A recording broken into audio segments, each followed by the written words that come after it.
I'll be presenting on key findings, LGBTI research findings that was done to the study. So yesterday, you all focused on GBV, gender-based violence. Just to note though, before I go into the presentation itself, that even though it seems separated across these 2 days, gender-based violence and LGBTI discrimination is very much related and linked. After doing this research and coming up with the final report, we have recognized that LGBTI discrimination is indeed a form of gender-based violence. Yeah? So LGBTI discrimination continues to be, like I mentioned, a serious social issue in our country and the wider Caribbean region. LGBTI persons described being in a constant state of navigating their identity as well as their sexual orientation. An interesting finding centered around the concept of passing privilege, which is very important to our understanding of the nuances of gender and discrimination, as well as LGBTI persons' sense of self and their experiences. Passing privilege refers to, or can be referred to, the gender expression or performance that enables an LGBTI person to pass for a heterosexual man or woman in society. LGBTI persons with the most passing privilege were identified as cisgender, lesbians, and gay men, while those with the least or no passing privilege were transgender persons, effeminate gay men, and masculine presenting lesbians.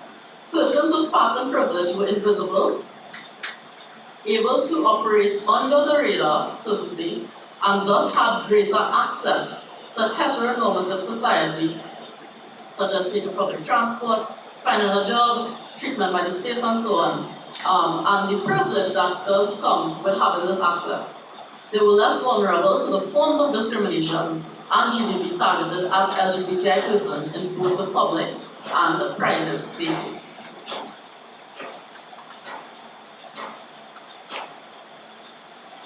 So discrimination was experienced in all spaces.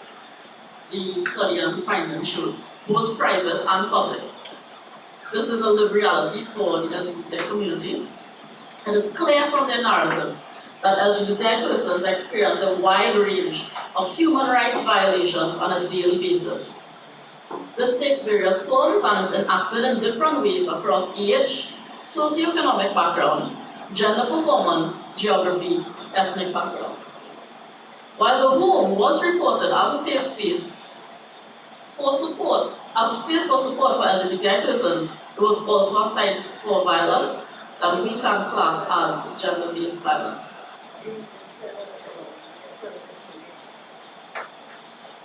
It is important to note that this study does not seek to generalize from the experiences of the small cohort of interviewees to all the LGBTI persons in society. Rather, the insights on LGBTI discrimination and gender-based violence provided by these in-depth qualitative interviews need to be juxtaposed with other reports and studies. I felt discriminated against by my father because he always picked on me because of my sexual orientation, and by my cousin, but this has all changed lately. Another says, I never had the privileges my younger sister had. She was able to live a pretty normal teenage, adolescent, young adult, and adult life. However, I was on permanent punishment. Another says, when I came out, my dad was angry. He still wants me to be with a girl, but now he accepts who I am. My father has changed a lot, and we now have a good relationship. My mother shows more discriminatory behavior. My sister has taken issue with the fallout of my coming out. She blames me for her problems and drinks a lot to cope. Moving on to school, and some more interviewee perspectives. My school life was never easy. Since primary school, I cut my own hair and had relations with female classmates. I was persecuted for it all.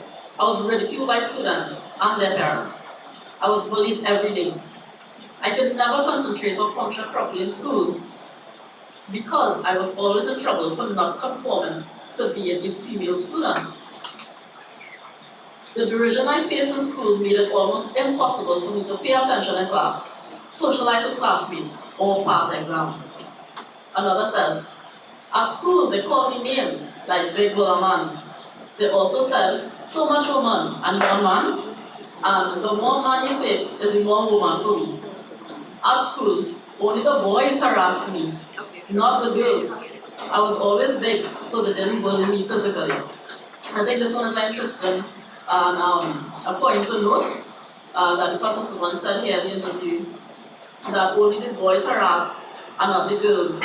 And from this study that was done by the Silver Lining Foundation on bullying in schools, it reflected quite similar findings, where boys or male students would bully and harass and engage in discriminatory behavior and violent or aggressive behaviors in school so much more than girls. We could clearly attribute this to theories surrounding toxic masculinity, and we could get into that when we go into our working groups to really see how we could look at gender relations, expectations, and stereotypes and all these things, and how it actually does influence perceptions surrounding the LGBTI community and recommendations that can be used to mitigate such discrimination. Religion. So one said, a pastor said in a Baptist church that he cannot tolerate it, and he doesn't want people to say it's a gay church. Plenty nights I cried and asked God to change me. Another says, my indoctrination into Catholicism took place at the same time I was discovering my sexual identity. The possibility of hellfire was a huge challenge. I felt conflicted with religion. Lastly, I experienced my most challenging years as an LGBTI person when I joined the Pentecostal church.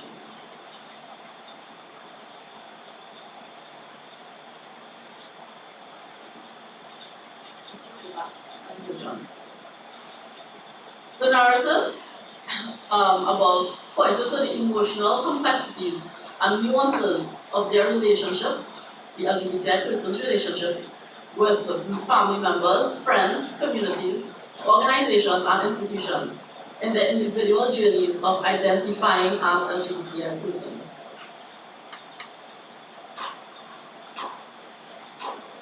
Eight out of 10 participants, interviewees, indicated that they either had no relationships with their neighbors or community members, and according to one participant, they weren't really aware anyway of his sexual orientation.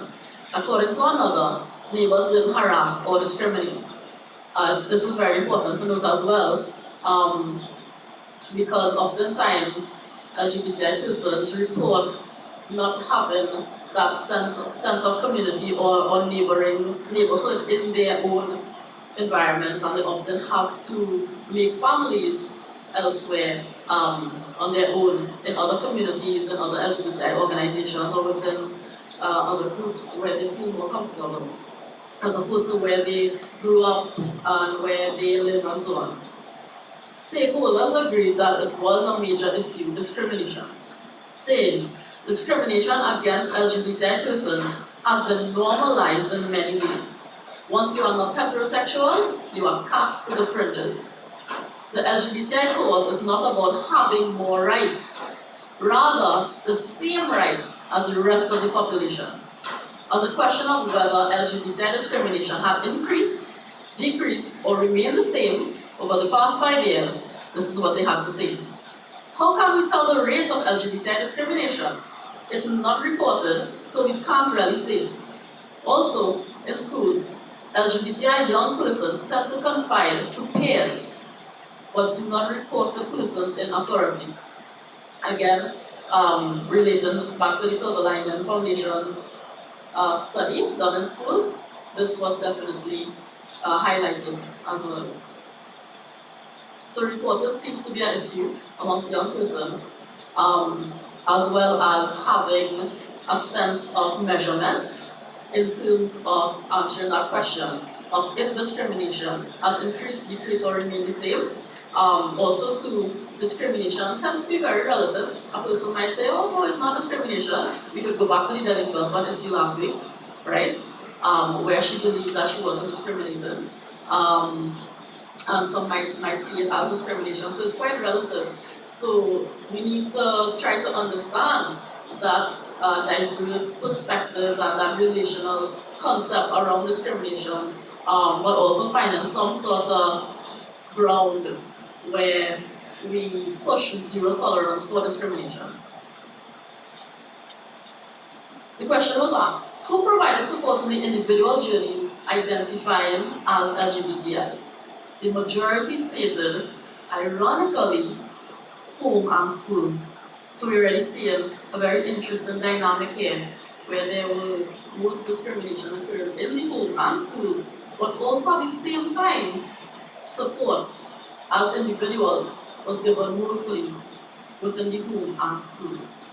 Yeah, so we need to also remember that the home isn't just one person, but comprised of more than one person's parents as well as siblings, even extended cousins and grandmothers and so on, just as school has a poor population of students. So at home, some persons may discriminate, others may show support within that same space. At school, same thing, some students might discriminate, but other students will also show support, yeah? So one said, my sister gave me support. When I came out to her, she cried because she was worried about how I would then be treated by others. My gay cousins were the first line of support. They came out before me and laid the groundwork. My parents were not supportive. So it's a clear example of what I just explained there, right? Another said, my best friend was my biggest supporter. We always had open discussions around sexuality, and she was the first person to challenge the boundaries. Another says, my friends totally accepted me and gave me full support. The friends I have are friends for life. If I don't see them for months and I go to them in hard times, they will be there for me. They love me unconditionally.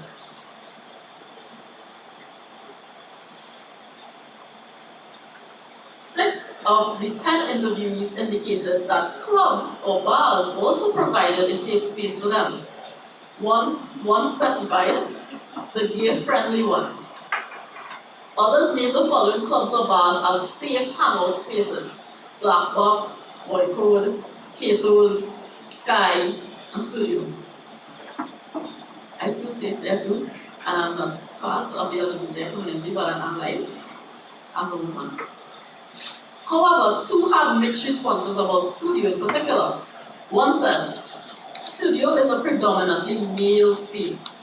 It's safe, but not what I want at this age. Another said, I used to go to Studio, but I was not comfortable. So we see here from these comments that LGBTI spaces that we may consider as safe spaces, they also have their particular dynamics, some being all male, such as Studio and Boy Code, others having to cater for non-male LGBTI persons, lesbians and so on, transgender women, yeah?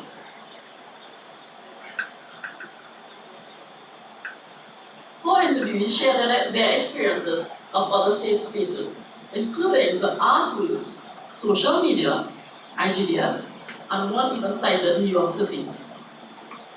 In my adult life, one says, it has been easy for me to navigate the art world, art society, art galleries, and artists' homes. I have been a human figure model for years. Another says, I met a few LGBTI persons on Facebook. Another cited New York City. I feel safe to be openly gay in NYC. I proposed in Central Park and received such public love and acceptance. I could not get that here in Trinidad. So it's interesting as well when we think globally of how Trinidadian persons within their own Trinidadian identities, how they navigate themselves or how they shift or move across the world to feel a sense of love and acceptance and community and togetherness. So we mentioned there about the home and so on and family being a site of support, but also one of discrimination. CAFRA organizations like CAFRA, Mantra, Silver Lining, and KAISO were also credited. Significant to note, like I mentioned, the data revealed that home was both a place of support as well as abuse. Quite paradoxical in nature. An interviewee said, The older of the two brothers has some internalized homophobia to deal with. He has told me he doesn't want me displaying any PDA, public display of affection, in front of his kids. The younger brother is way more open-minded and very supportive. My dad doesn't really care, as long as I am happy. My mother was supportive also. Another participant said, Father accepted me for who I was. We were very close. We slept on the same bed. The relationship started to get hostile when my brother and sister had an issue with my partner. Mom died when I was 2. Big sister was supportive. I have a court case going on right now with my brother and other sister.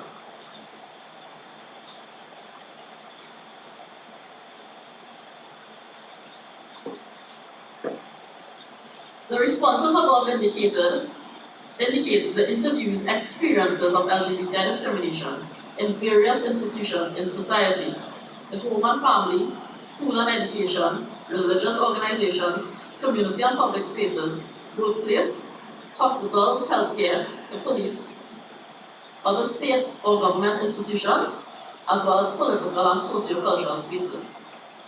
The experiences covered many forms of discrimination, expressed through language, both overtly and covertly, bullying in schools, experiences at the workplace, including physical harm and loss of employment, harassment and violence by the police, among others. These were lower in occurrence, as why I highlighted the top 3 being home and family, school and religion. But persons also highlighted these spaces as sites for discrimination and abuse. It is clear from their narratives that LGBTI persons experience a wide range of human rights violations on a daily basis. So we are using that point again. Interviewers were then asked where did they feel safe to meet other LGBTI persons. As I mentioned before, those clubs, bars, and LGBTI organizations.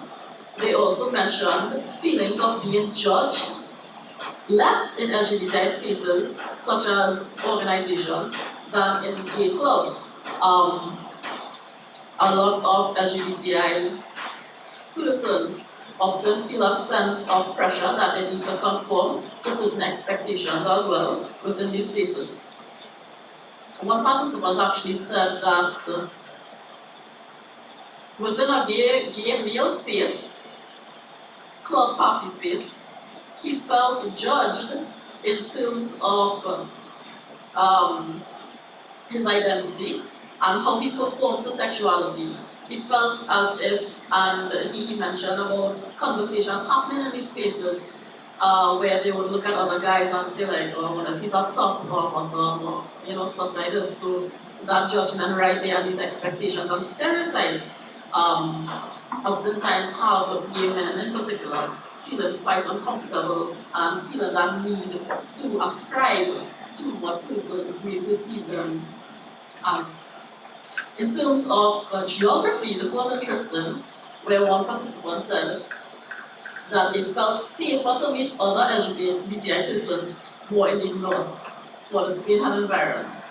Anywhere in the west, northwest, as opposed to anywhere else in the country.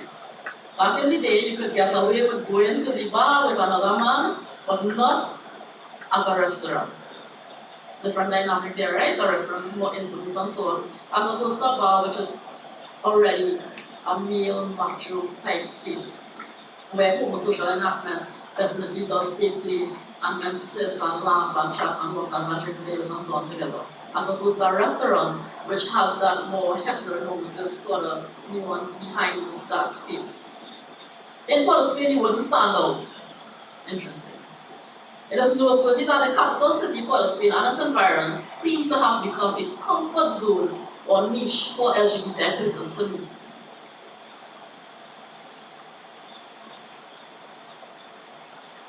Importantly, this statement raises the larger point that the various forms of discrimination experienced by LGBTI persons are not just violations of their human rights, but may be described as forms of gender-based violence. This statement also evokes earlier experiences shared particularly by gay men and transgender persons with regard to their feelings of paranoia, fear, insecurity, and so on, in public spaces such as the street, church, mosque, temple, political party meetings, the beach, UV campus, among others. So these spaces were also cited as spaces where they would feel fear and paranoia and so on and being judged and insecure. How much time do I have left? 2 minutes. 2 minutes. Okay, let's see how quick I can run through here. Right, so I'm going to go through the interview responses because it really just highlights what I mentioned before about North and Port of Spain and its environs being that safe space. The last point here, the closetedness isn't absolute. Open in some spaces, closed up in others. Feeling of safety, and this closetedness that I'm speaking about is when we refer to LGBTI persons as being in the closet or out, in layman's terms and using that sort of jargon, right? Feeling of safety is relative, but general consensus is that the further away from Port of Spain you move, safety is felt less.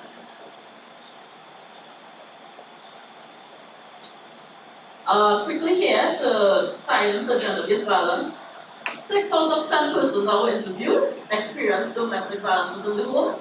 4 out of 10 experienced IPV, intimate partner violence. One said here, very interesting and powerful overarching statement. The everyday experience of being LGBTI, the different types of discrimination and violations suffered can all be encapsulated by GBV. So this person said that just existing or being LGBTI and just living every day in that body, in that identity, and having the experience of being LGBTI is in itself a form or a passing through of gender-based violence. Because these experiences are based on our gender. In addition, we constantly feel that we have to hide who we are and be cautious. This is another form of gender-based violence. The LGBTI community lives with gender-based violence daily. To summarize, one participant spoke about intimate partner violence within her lesbian relationship, and she mentioned ideas about privilege, being femme-presenting. So this will also link or tie into passing privilege as well. Very interesting to note here that LGBTI persons whose self-presentations most explicitly challenge traditional gender norms, such as a gay man who looks effeminate or a trans woman who looks masculine, face greater discrimination than a femme-presenting lesbian woman who is given passing privilege. The interviewee says, and summed up her experience as follows. You could be discriminated against by being a woman and femme-presenting, but at the same time, that status could also protect you. Yeah, we understand that? Quite interesting. It's heavy, and I'll have to unpack and read it again. You could be discriminated against because of being a woman and femme-presenting, but at the same time, that status of being a woman and femme-presenting could protect you in terms of you passing or having that passing privilege, as opposed to a lesbian woman who is not cisgender, hyper-feminine, or femme in performance, who will not have that sort of passing privilege. Yeah? Example, like she says here, if you're a lesbian who is femme-presenting or not. I feel like I'm hyper-femme-presenting, and oftentimes, lesbian women do feel the need sometimes to be hyper-femme. This participant definitely mentioned it. Because they are granted that privilege of being able to pass and thus mitigating the abuse and discrimination faced in society. This is still fetishized in our culture, and there's some intersection in terms of respectability politics. So bullying at schools, I spoke about this and I mentioned it and I referred back to the Silver Line report as well. So I don't think we need to go there anymore, but a lot of participants mentioned that they were bullied to great extents, verbally, psychologically, physically, at school. So what more needs to be done? We asked participants what more needs to be done to provide, I'll come into the end, LGBTI persons with equal rights and citizenship. They cited cultural shifts. We spoke about this in terms of GBV yesterday as well, a cultural shift, paradigm shift surrounding how we relate to one another and gender relations. They mentioned that the LGBTI representation should exist in the school curriculum, in terms of having LGBTI persons or families or whatnot being represented in textbooks and in lesson plans and so on. Also, too, they stated that I should start at home, addressing misconceptions, discrimination and abuse, education, deconstructing the false notion that heterosexuality is the only normal, right? Hinging on that idea of heteronormativity. The state, they mentioned that the state needs to separate, and this is an important point as well, because we saw that religion was a great site for abuse and discrimination. So a participant said, the state needs to separate itself from religion and be more proactive in demanding secular governance. Another said that we need to have conversations with religious bodies, and the church was mostly cited. One said, this is about changing an entire culture. This really sums it up. LGBTI people feel safe in their LGBTI communities, but not in public. They are coming out more now. A lot of people are speaking out about the need for equality, and this allows closeted persons to feel more comfortable, to know that there is support and understanding.